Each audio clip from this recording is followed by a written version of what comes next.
పేర్లు పెట్టాను.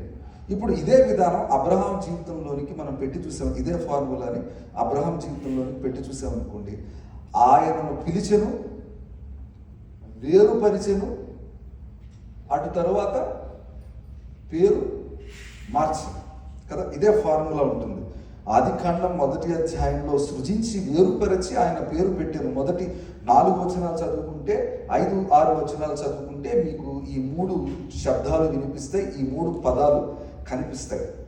దానితో పాటు ఒక ప్రత్యేకమైన అంశాన్ని ఆదాముకు, లేదా ఒక ప్రత్యేకమైన పనిని ఆదాముకు అప్పచెప్పారు.